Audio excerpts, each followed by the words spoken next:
Marcos 12 de 28 hasta el 34. Vamos a estar predicando bajo el tema el primer mandamiento. Bajo el tema el primer mandamiento. Y dice la palabra de Dios de esta manera: acercándose uno de los escribas que le había oído disputar y sabía que les había respondido bien, le preguntó: ¿cuál es el primer mandamiento de todos? Jesús le respondió: el primer mandamiento de todo es: oye Israel, el Señor nuestro Dios, el Señor uno es. Y amará al Señor tu Dios con todo tu corazón, con toda tu alma y con toda tu mente y con todas tu fuerza. Este es el principal mandamiento. Y el segundo es semejante: amará a tu prójimo como a ti mismo. No hay otro mandamiento mayor que esto. Entonces el escriba le dijo: bien, maestro, verdad ha dicho, que uno es Dios y no hay otro fuera de él. Y el amarle con todo el corazón, con todo el entendimiento, con todo el alma y con todas las fuerzas, y amar al prójimo como a uno mismo, es más que todos los holocaustos y sacrificios.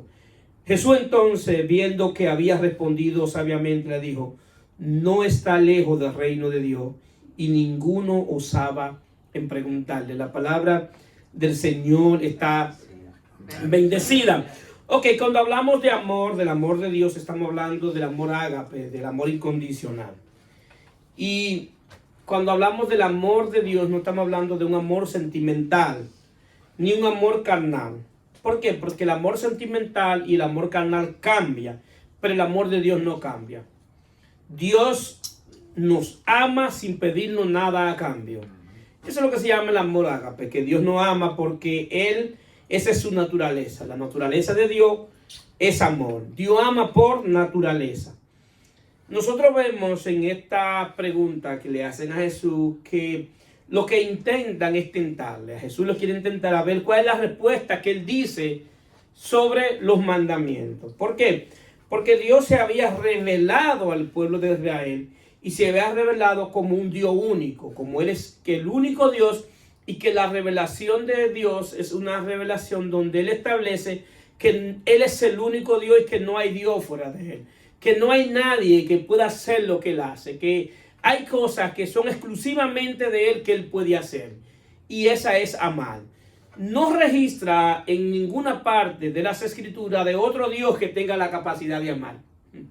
La Biblia no lo registra. Si estoy equivocado, por favor ayúdeme, porque la Biblia no registra ningún otro Dios que tenga la capacidad de amar.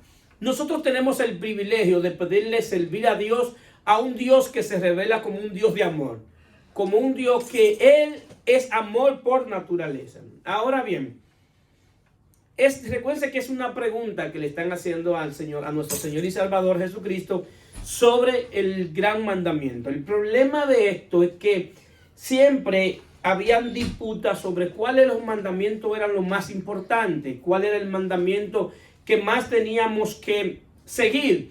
Y hoy mismo todavía dentro de la iglesia cristiana hay disputas que ¿qué es lo más importante? Para muchos lo más importante es venir a la iglesia, para otros lo más importante es la adoración, para otros lo más importante son los sacrificios, para otros lo más importante es guardar el sábado. Pero Jesús deja claro que lo más importante dentro de la vida cristiana es el amor. Que todo lo que podamos hacer es porque hay amor en nosotros, que lo que Dios quiere, que lo que hagamos, que si venimos a la iglesia, venimos porque amamos a Dios. Es que si le obedecemos es porque amamos a Dios. ¿Por qué? Porque la obediencia está ligada al amor. Es decir, Dios quiere tener una relación de amor para que le podamos obedecer por amor. Dios no está interesado en que nosotros le obedezcamos porque Él nos tuerce el brazo para que le obedezcamos. Dios no está interesado en eso. ¿Por qué? Porque así no es que funciona. No funciona así la relación con Dios. Ahora bien, Jesús le responde conforme a lo que se había dicho ya, lo que Dios había dicho en Deuteronomio 6, antes de que ellos entraran al pueblo de Canaán. Dios resume todos los mandamientos a uno solo, donde Dios le está diciendo que la relación con ellos como pueblo no iba a ser conforme a la ley, sino conforme al amor. Que verdaderamente la relación que Dios está interesada es una relación de amor. Es una relación de un padre que ama a un hijo, donde el padre, por ese amor que ese amor lo expresa a través de gracia, paciencia y de misericordia. Entonces, Dios quiere hacer entender al pueblo de Israel antes de entrar a Canaán que la relación estaba basada en el amor. Y por eso Jesús le recita y le devuelve, le dice lo que ya dice el Deuteronomio 6. Es decir, que lo que Jesús le responde no es algo nuevo, es algo que ya yo había escuchado. Era algo que ya se le había enseñado. Era algo en lo cual ellos tenían práctica. Era algo que aún se le mandó a que lo escribieran en los tinteles. Es decir, que Jesús no tuvo que hacer un ejercicio mental para responderle, para darle una respuesta a la pregunta. Jesús lo único que tuvo que hacer, recordar lo que había leído en la Torá. Miren qué simple esto. Y en Deuteronomio 6, a la altura del 4, dice: oye Israel, Jehová vuestro Dios, Jehová uno es, y amarás a Jehová tu Dios de todo corazón, de toda tu alma y con toda tu fuerza. Y esta palabra que yo te mando hoy estarán sobre tu corazón, y las repetirás a tus hijos, y hablará de ella estando en tu casa y andando por el camino, y al acordarte, y cuando te llevas y cuando te levantes, y las atarás como una señal en tu mano, y estará con frontales entre tus ojos, y la escribirá en los postes de tu casa y en tus puertas. Esa palabra Jesús estaba fácil para decirle, para darle esa respuesta. Jesús lo que tenía que hacer era mirar cualquier tintel de cualquier casa y responderle lo que ellos le estaban preguntando. ¿Por qué? Porque recuérdese que ellos querían tentarlo a ver si Jesús decía otra cosa que ya Dios había dicho. Ellos querían ver que Jesús contradijera a Dios mismo. ¿Y era para qué? Para acusarle. Y Jesús le contesta de esta manera. Ahora bien, Jesús está haciendo una énfasis en que la relación con Dios es por medio del amor. Es decir, que aun que ellos sabían que la ley había venido por Moisés y la gracia venía por medio de Jesucristo. Es decir, que la ley, aunque ellos no la entendieran, era una expresión de gracia. Pero Jesucristo mismo también era una expresión de gracia para ellos. ¿Por qué? Porque Jesucristo era la revelación de Dios. La revelación máxima de quién es Dios es nuestro Señor y Salvador Jesucristo. Es decir, que lo que Jesús quería era que ellos mismos, a través de Jesús, vieran el amor de Dios. Vieran el amor manifestado. Vieran el amor de Dios hecho carne. Aleluya. Vieran el amor manifestado. Y eso era lo que Jesús quería exactamente. Entonces, Jesús estaba estableciendo nuevamente el fundamento que se le había establecido a ellos para entrar a Canaán. Jesús le estaba estableciendo, es decir, le estaba diciendo que ellos tenían que iniciar una nueva relación con Dios por medio a Jesucristo.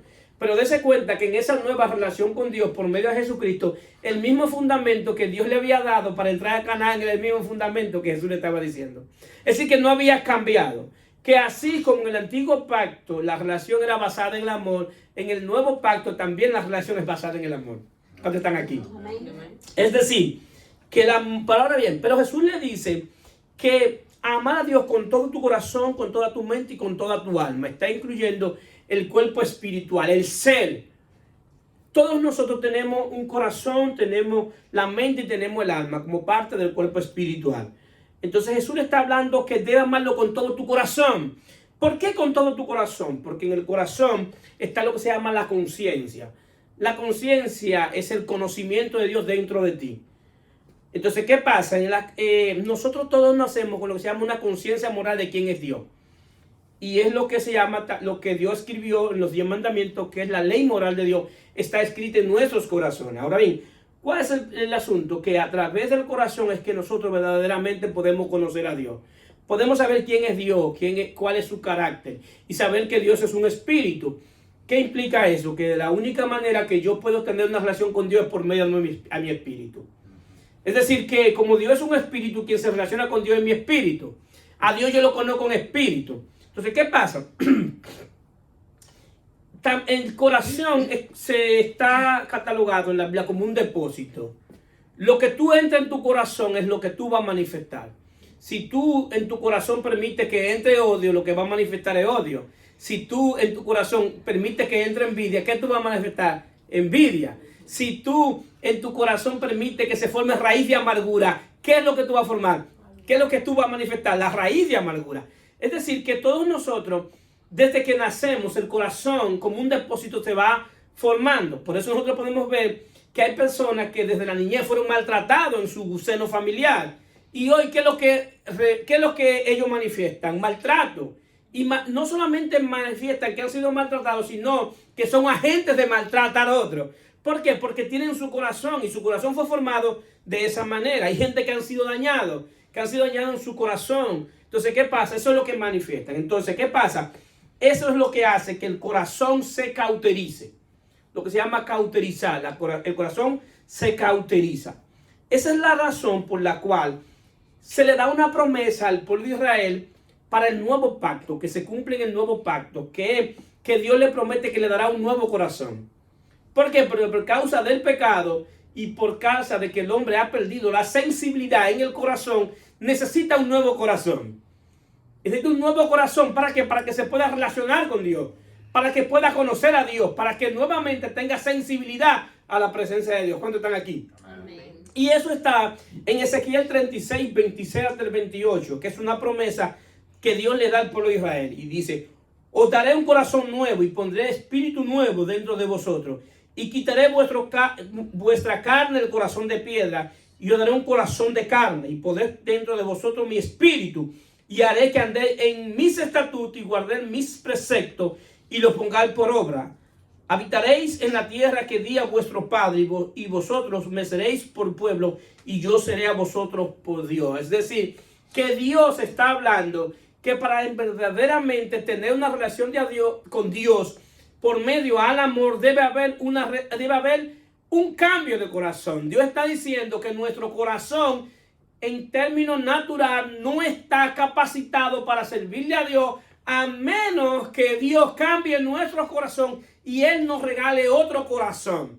Está diciendo que de la manera que nosotros podemos andar en los estatutos de Dios y en los principios de Dios es si Él da un nuevo corazón, es si Él me cambia mi corazón. Entonces, eso es lo que Dios hace. Dios viene por medio de su espíritu a ser sensible la presencia de Dios en nuestros corazones, para que la presencia de Dios comience a obrar en nuestros corazones. Esa es la razón por la cual nosotros muchas veces, cuando sentimos la presencia de Dios y cuando estamos adorando, cuando estamos glorificando el nombre de Dios, muchas veces lloramos. Es porque Dios está haciendo una obra en nuestros corazones. Es porque Dios está siendo sensible a nuestros corazones, a la presencia de Dios. Y eso es importante y necesario que lo entendamos. Por eso es que nosotros entendemos y hemos aprendido que cuando Dios está trabajando con ellos en términos espiritual, hay que dejar lo que Dios trabaje con ellos, porque sabemos que Dios lo hace mejor que nosotros. Ahora bien, si Dios pone en tu corazón darle una palabra, tú lo haces, pero la idea es que dejar que Dios trabaje con cada corazón y de la manera que tiene que hacerlo, porque Él sabe hacerlo, lo hace muy bien. Es un perfecto cirujano. Es un cirujano que está garantizado, que todo aquel que Él lo interviene para sanar su corazón. El asunto es que, así como todo proceso de un cirujano que abre un corazón trae dolor, y muchas veces Dios sana nuestros corazones aún por medio del dolor, a veces en medio del sufrimiento, Dios tiene que sanar nuestros corazones. Así es. El asunto es que lo que Dios está haciendo, lo que está haciendo en ese momento es restaurando, lo que está estableciendo algo nuevo. Y nosotros por naturaleza no estamos acostumbrados al dolor, porque el dolor en el diseño de Dios no fue diseñado para el hombre. El dolor viene por causa del pecado. Lo que pasa es que nosotros no entendemos esa parte. Yo me recuerdo que yo me fracturé ese brazo en 5 partes en un accidente que tuve en un motor.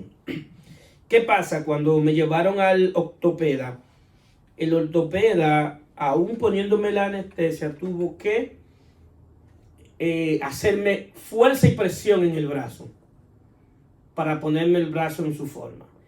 Y yo quedé sin fuerza. Y fue lo mejor, porque si yo hubiese quedado con fuerza después que él me hizo esa fuerza, entonces yo hubiese agredido a ese doctor del dolor que yo tenía.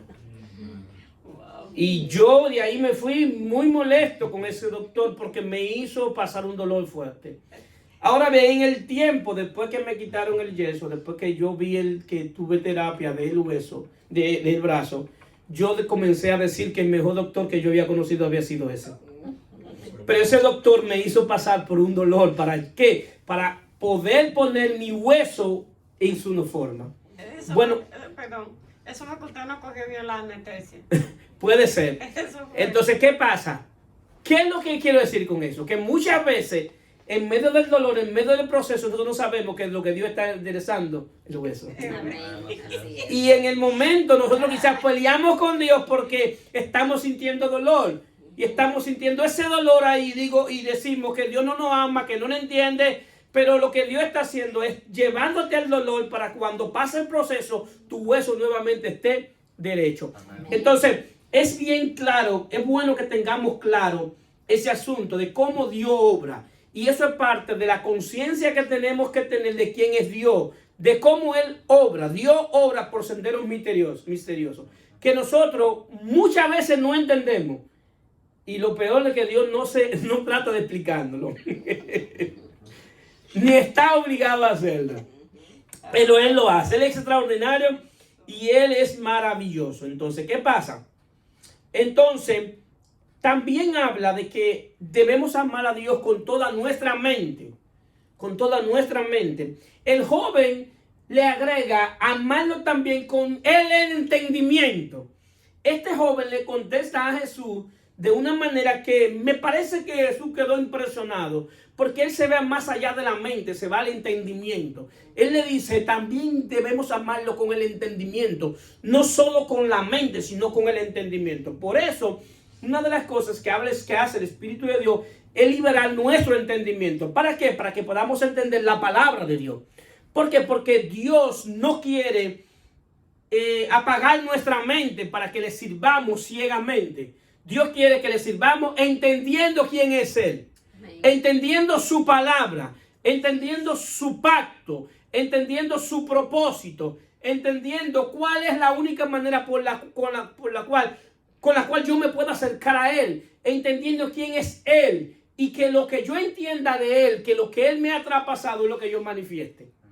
Entonces, ¿qué pasa? La religión y la secta tienen algo de característico. Que apagan la mente de la gente para que la gente le sirva a Dios sin razón. Apagando la razón. Sin razón en el sentido de que leen las cosas, no las razonan y no la entienden. Y comienzan a decir cosas que Dios no ha dicho. Comienzan a establecer cosas en este pacto que Dios estableció en otro pacto. Comienzan a establecer cosas que Dios le dijo a una gente y ellos la traen, lo que Dios le dijo a esa gente en un tiempo específico y la traen a hoy. Y comienzan a vivir conforme a algo que Dios no ha dicho para ellos. ¿Por qué? Porque apagaron su mente. Y Dios quiere que le entendamos. Por eso es importante constantemente por medio de las Sagradas Escrituras que haya una renovación del entendimiento. Que las Escrituras, cada día que la podamos leer, venga como un río de agua viva que se renueva cada mañana. Cada día se va renovando y va renovando nuestra mente. Y esto es algo extraordinario porque nosotros hemos podido experimentar que muchas veces nosotros leemos un texto, que muchas veces lo hemos leído y ese día el texto nos da otro significado. Y vemos cosas que no habíamos visto y entendemos cosas que no habíamos entendido. Y es algo maravilloso porque es algo que te da un gozo en términos espiritual y una alegría de tú ver cómo la palabra de Dios está trabajando en ti. El asunto es que nosotros muchas veces estudiamos la palabra de Dios para enseñarle a otros. Y lo que yo he aprendido, que la palabra de Dios debemos aprenderla para vivirla nosotros. Y después que la vivamos, poderla enseñar. Eso era lo que hacían los fariseos, que lo que ellos sabían no lo vivían. Y eso lo constituían hipócritas. Jesús le decía, ustedes son un hipócrita, sepulcro vacado. ¿Qué implica eso? Que si nosotros lo que aprendemos no lo ponemos por obra y queremos enseñarlo, seremos también los mismos hipócritas que eran ellos. Entonces, ¿qué pasa? Mucha gente tiene una confusión de cómo se le sirve a Dios. Mucha gente entiende que el servicio a Dios está ligado simple y únicamente a la adoración. A que tú vienes aquí, adoras, canta, brinca, salta, habla lengua, va aquí, va allí. Tú entiendes que eso es servir a Dios. Eso es bueno y agradable y es permitible, eso no hay ningún problema. El asunto es que el servicio a Dios está más ligado a lo que es lo que Jesús le dijo a la mujer samaritana. Vosotros adoráis lo que no sabéis, pero vendrá el día y la hora que los verdaderos adoradores adorarán al Padre en espíritu y en verdad. ¿Por qué? Porque el Padre es espíritu. Es decir, lo que Jesús está diciendo, que el verdadero servicio de Dios en adoración está ligado a la verdad, está ligado al conocimiento de quién es Él, está ligado a conocer su palabra. ¿Cuántos dicen amén? Amén. Por eso usted ve que hay gente que adoran a Dios y adoran con toda fuerza, pero no son transformados. Porque la adoración lo que va a hacer es que acerque la presencia de Dios, pero la verdad es lo que va a hacer que te transforme. Es decir, la presencia de Dios te va a transformar cuando va aquella acompañado de la verdad. Por eso hay gente que adoran y adoran legítimamente y están agradecidos de que Dios lo haya sacado del mundo. Y están agradecidos de Dios verdaderamente, pero no cambian porque ellos adoran sin conocer la verdad. Adoran sin conocer la verdad. Entonces, por eso nosotros, para verdaderamente constituirnos en verdaderos adoradores, no solamente es en espíritu, también tiene que ser con la verdad, la revelación que Dios ha dado en nuestro Señor y Salvador Jesucristo. Amén. Es decir, conocer a Cristo, conocer su revelación, conocer lo que Él quiere hacer con nosotros. Pero también habla de que lo adoremos con todo el alma. El alma es el asiento de la voluntad y las emociones. Es decir, que la adoración, el servicio a Dios ligado al alma, entonces implica que para verdaderamente amar a Dios, nosotros tenemos que entregar nuestra voluntad a Dios. La expresión más grande de amor es entregar nuestra voluntad, porque lo más valioso que nosotros tenemos es la voluntad. ¿Por qué? Porque nosotros fuimos creados a imagen y semejanza de Dios y Dios tiene voluntad. Y Dios en esa semejanza nos traspasó como un atributo comunicable la voluntad. Y lo más difícil de nosotros entregarle a Dios es la voluntad. Y de verdad, queridos hermanos, la vida cristiana puede funcionar el día que nosotros le entreguemos nuestra voluntad a Dios. Si no es así, la vida cristiana está incompleta. No hay manera de vivir la vida cristiana si no entregamos nuestra voluntad. Segunda de Corintios 5:15 dice, y por todo murió para los que viven, ya no vivan para sí, sino por aquel que murió y resucitó por ellos. Es decir, los que viven tienen que vivir para Él. Es para Él. La voluntad se entrega libremente, conscientemente y en amor. Es decir, no es obligado. Yo no creo en un Dios que te obliga a hacer las cosas. Yo no creo eso. En un Dios, Él sí permite circunstancias para desviarte a que tú hagas tu voluntad. Yo sí conozco un Dios que muchas veces sabotea nuestros planes. ¿Para qué? Para que nosotros tengamos que hacer los planes de Él. Muchas veces Dios bloquea todo lo que nosotros queremos hacer. Y nosotros estamos, y vamos haciendo, yo quiero hacer eso, y Dios nos pone a chocar con la pared. Y quiero hacer esto, y Dios te pone a chocar con la pared. Y tú dices, pero es que Dios no quiere que yo haga esto. Se lo está demostrando, que Él no quiere que tú lo hagas. Esa oposición que Él muchas veces pone para eso mismo. ¿Para qué? Para que tú vuelvas nuevamente a buscarle a Él y a ir donde Él para consultar cuál es la voluntad de Él para tu vida en este momento. Y eso es necesario, que cada uno de nosotros sepamos cuál es la voluntad de Dios para este momento, para mi vida. Para que nuestra relación con Dios de amor sea una relación saludable. ¿Por qué? Porque yo conozco de hoy, pero no conozco el futuro. Yo conozco qué es lo que me conviene. Y muchos de nosotros, Dios conoce qué es lo que nos conviene. Y muchos de nosotros tenemos sueños, tenemos planes, que en sí no son malos. Pero Dios sabe el futuro. Entonces, por eso, nosotros debemos entregar nuestra voluntad. Y el mejor ejemplo de lo que es entregar la voluntad es lo enseña nuestro Señor y Salvador Jesucristo. Nuestro Señor y Salvador Jesucristo, antes de ir al Gólgota, entregó su voluntad en Getsemaní. Es decir, en Gólgota le entregó el cuerpo, pero en Getsemaní le entregó su voluntad. Cuando él pide al Padre, si es posible, pasa de mí esta copa. Él se va a orar. Dice, Lucas 22, 40, 43. Y cuando llegó a aquel lugar, le dijo, orad para que no entre en tentación. Y se apartó de ellos a distancia como uno de un tiro de pie y puesto de rodilla oró, diciendo: Padre, si quieres pasar de mí esta copa, coma, pero no se haga mi voluntad sino la tuya. Y se le apareció un ángel del cielo para fortalecerle. El ángel fue a fortalecerle porque la respuesta del Señor era no. Y lo que le estaba diciendo, la respuesta es no, pero yo te voy a fortalecer. ¿Para qué? Para que en ese no tú aceptes mi voluntad y podamos entender que el no de Dios es tan bueno como el sí. Amén. Así es. Si el no de Dios es tan bueno como el sí, Dios no está obligado a cumplir toda nuestra deseo. Él no está obligado a eso. Él está obligado a cumplir su voluntad. Y verdaderamente nosotros vamos a entender el amor de Dios cuando hagamos su voluntad. Mientras nosotros no hagamos la voluntad de Dios, nosotros no vamos a entender el amor de Dios. Ni estamos en capacidad de mostrarle que le amamos. Es decir, esto es un asunto que debe haber una manifestación de amor. Entonces, Jesús entrega el cuerpo en el Gólgota para que ya había entregado su voluntad. Es decir, que es más fácil entregar el cuerpo cuando ya antes ha entregado la voluntad. Mateo 16:24 dice: Entonces Jesús dijo a sus discípulos: Si alguno quiere venir en pos de mí, niéguese a sí mismo y tome su cruz y sígame. Es decir, que el negarse a sí mismo, entregar su voluntad, equivale a tener una cruz. Pero esa cruz, al final va a traer libertad. Al final esa cruz va a traer gozo.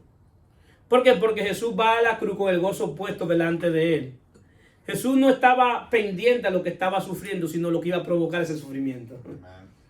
Entonces muchas veces nosotros estamos pendientes del sufrimiento y no sabemos lo que va a provocar. Muchas veces estamos pendientes que estamos cargando una cruz muy pesada. Y esa cruz tiene que cargarla. Y tiene que cargarla, o tenemos que cargarla hasta que seamos capaces de crucificarnos en ella. ¿Para qué? Para producir muerte. ¿Para qué? Para que después que se muera eso, tenga que ser sepultado. Porque todo lo que muere tiene que ser sepultado. Y hay cosas en cada uno de nosotros que tienen que ser sepultados. ¿Cuánto lo creen? Amén. Y esa es la voluntad de Dios, que haya cosas en nosotros que haya que ser sepultados. Porque lo que se sepulta no se ve más. Y después de la sepultura viene vida nueva.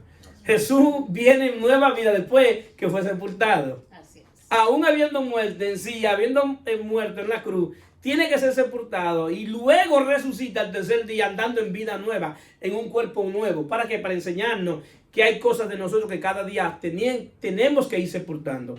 Entonces, para que eso sea sepultado, lo primero que se inicia es entregando la voluntad. Tú no puedes sepultar lo que está vivo. Lo que se sepulta es lo que se muere. Y la manera de que eso muere es cuando cargamos la cruz. Está difícil, ¿verdad? Pero es la verdad. Y es lo mejor. Y es lo mejor. Amén. Entonces, ¿qué pasa? También dentro del corazón, dentro del alma están las emociones. Dios quiere sanar nuestras emociones. Y las emociones son importantes en nuestra vida, porque Dios las puso ahí para que disfrutamos lo que Él nos regala. Y para que lo podamos disfrutar a Él. Dese cuenta que cuánta felicidad y cuánto gozo nos dan nuestros hijos, los que tienen nietos, nuestra familia. Y nos gozamos emocionalmente por ello. Y una parte importante de nuestra vida. Lo cual Dios nunca va a desligar. Dios nunca te va a pedir que te desligues de los tuyos porque ellos no le sirvan a Dios. Al contrario, Dios quiere que tú demuestres su amor que Él ha puesto en ti con ellos. Y que tú lo ames en el amor de Él y en el tuyo propio. Entonces, ¿qué sucede?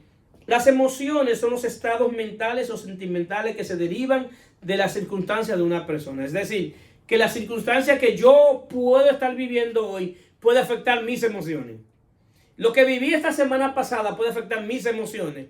Lo que he vivido anteriormente puede afectar mis emociones y mi estado de ánimo. ¿Por qué? Porque nosotros dentro de la constitución espiritual están puestas las emociones, puestas por Dios. El asunto es que desde que nosotros tenemos uso de razón, hay un enemigo que ha querido dañar nuestras emociones. Y Satanás es especialista dañando nuestras emociones. Desde el seno familiar comienza a dañar las emociones y comienza a utilizar personas que están cerca de nosotros que nos dañan. Y esa persona va creciendo con las emociones dañadas. ¿Cuánta gente ustedes ven que no se ríen de ninguna manera? Parece que comieron un limón agrio.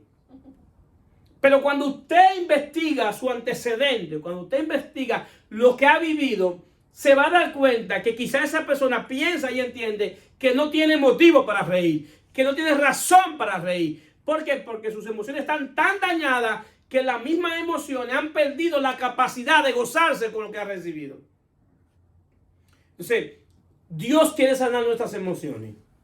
Y de la manera que Dios lo hace por medio de su Espíritu. A mí me llama la atención cuando Pablo escribe en Filipenses capítulo 4. Y hay mucha gente que se va a Filipenses capítulo 4, 13 y dice, todo lo puedo en Cristo que me fortalece. Y lo ponen en Calcomanía, lo ponen en Facebook y dice, todo lo puedo en Cristo que me fortalece. Y es verdad. El asunto que un texto sacado fuera de contexto es un pretexto. Y fácilmente tú digas que tú lo puedes en Cristo que me fortalece, pero no entiende en el contexto que se dijo eso. El que está escribiendo en esto, que dice todo lo puesto en Cristo que me fortalece, ¿qué ustedes creen? ¿Que estaba en Punta Cana, en un resort? ¿O en Dubái? El que está escribiendo eso está preso en Roma. Está preso. Y cuando él escribe esa palabra estaba preso.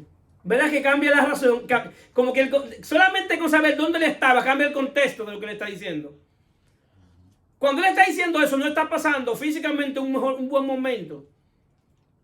Cuando él está diciendo eso está preso en Roma, pero no preso porque él hizo algo malo. Preso por causa de predicar el evangelio de Jesucristo. Es decir, que predicar a Jesucristo le costó a él su libertad. Y él dice que aún estando preso, todo lo puede en Cristo que lo fortalece. Pero ¿por qué llegó a esa conclusión? Cuando leemos más arriba vamos a entender qué es lo que él está diciendo.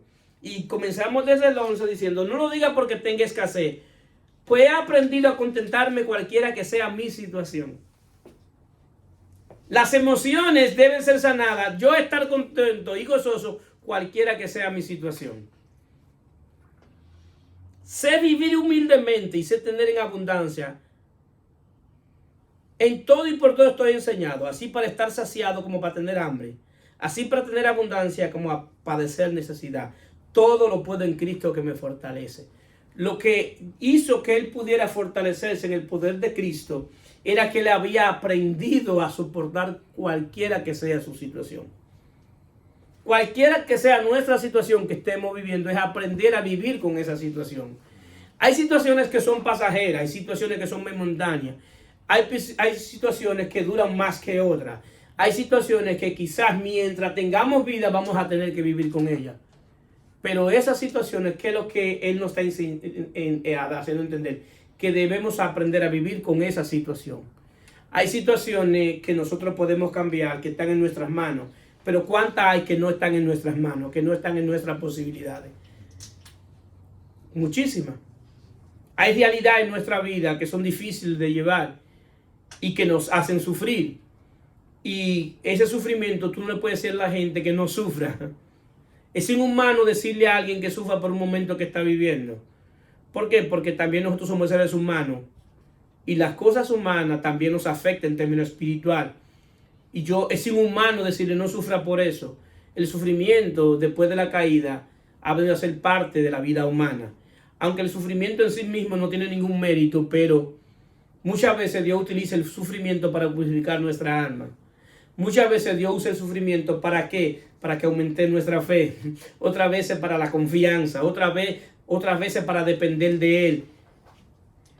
El sufrimiento no es más la demostración de la incapacidad que nosotros tenemos de vivir fuera de Cristo. Es la incapacidad, el sufrimiento lo que muestra la incapacidad que tiene el hombre humano para vivir alejado de Cristo. La salvación tiene que ver con salvarnos de vivir fuera de Dios. Porque el único que puede darnos la fortaleza en medio del sufrimiento es Dios, por medio de su Hijo Jesucristo. No hay otra manera. El sufrimiento hace que la gente tenga miedo de vivir. No es que la gente quiera morir, es que tiene miedo de vivir. Porque en sí mismo nadie quiere morir, nadie quiere apartarse de ese mundo. Pero hay gente que pierden el deseo de vivir. Y como pierden el deseo de vivir, entiende que la única opción es la muerte, porque no soportan el sufrimiento. Pero Pablo en la cárcel nos da una palabra que dice todo lo puedo en Cristo que nos fortalece. Cuando yo aprendo a vivir, no importa cualquiera que sea mi situación. Que mi situación sea la plataforma cada día para yo relanzar una relación con Dios. Que el sufrimiento de hoy sea la plataforma que yo utilice. Yo necesito servirle a Dios. Yo necesito buscar de Dios. Yo necesito tener una relación con Dios. Porque no fuimos hechos para sufrir. Adán entra en lo que es el sufrimiento después de la caída. Si nosotros leemos Génesis del 3 para abajo, nos damos cuenta que en ningún momento se habló que Adán y Eva tuvieron momentos difíciles. Porque antes de Dios ponerlo, Dios verificó verificó todo y lo certificó diciendo que era bueno. Es decir, que ellos disfrutaron de lo bueno de Dios. Lo que deformó la intención original de Dios fue el pecado. Y ese pecado nos afectó a nosotros y ahí entra lo que es el sufrimiento. Y el primer sufrimiento que Adán tuvo fue cuando sintió la presencia de Dios, que tuvo que esconderse. Tuvo miedo, vergüenza y culpa. Eso es sufrimiento. Antes de la caída él nunca tenía que esconderse. Porque el pecado hace que tengamos vergüenza de estar en la presencia de Dios. Pero bendito sea Dios en Cristo, que el Señor mandó a su Hijo Jesucristo. ¿Para qué? Para restaurar esa relación. De no tener miedo en la presencia de Dios. Y aún en medio del sufrimiento, llorar en medio del sufrimiento, pero llorar con esperanza, como los que tienen esperanza, que tienen una relación con el Dios vivo. ¿Cuántos lo creen? Amén. Que tenemos una relación con Él y que Él tiene cuidado de nosotros. Y que Él es nuestro escudo, Él es nuestro galardón, Él es nuestro oportuno socorro en medio de la batalla. Él es nuestro guardador. ¿Cuántos lo creen? Que Dios es nuestro escudo, Él es nuestro guardador, Él es nuestro Dios. Él es. Y en Él debemos confiar. Debemos confiar en su palabra, debemos confiar en su promesa, debemos confiar en su cuidado, debemos confiar conociendo su carácter de que Él es Dios, de que tenemos el privilegio de servirle a un Dios que nos ama. Amén. Y que Él nos ha amado con amor desde antes de la fundación del mundo. La razón de la que estamos aquí es porque Él nos amó. Así es. La razón que estamos de pie es porque Dios nos ha amado. Amén. La razón que nosotros no morimos en el pasado, aún siendo enemigos de Dios y transgresor de la ley de Dios, siendo prófugo de la justicia de Dios, fue su misericordia, que es una expresión de amor de Dios. Y una misericordia que son nuevas cada mañana. Cada día que yo personalmente me veo hoy y donde yo estaba, es una oportunidad para decirle gracias, Señor, porque me guardaste. Gracias porque tú me has amado. Tú me has amado, Señor. Porque si estamos de pie fue porque tú nos amaste. Amén. Nos ha dado todo sin merecerlo.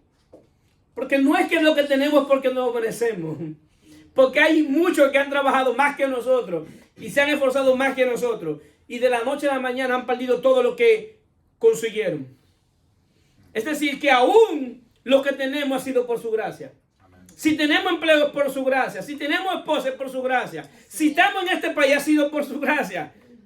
Si estamos de pie es por su gracia. Bendito sea Cristo. Ha sido por su gracia. Ha sido por su amor. Ha sido por su misericordia. ¿Cuántos se atreven a decir que Dios ha sido bueno? ¿Cuántos se atreven a creerlo en su corazón? Dios ha sido bueno. Dígalo ahí. Dios ha sido bueno. Dios ha sido fiel. Dios me ha amado. Dios me amó. Dios me ama con amor eterno.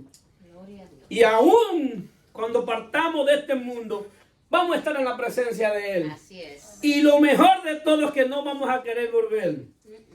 Así que el día que yo me vaya, no me manden a buscar.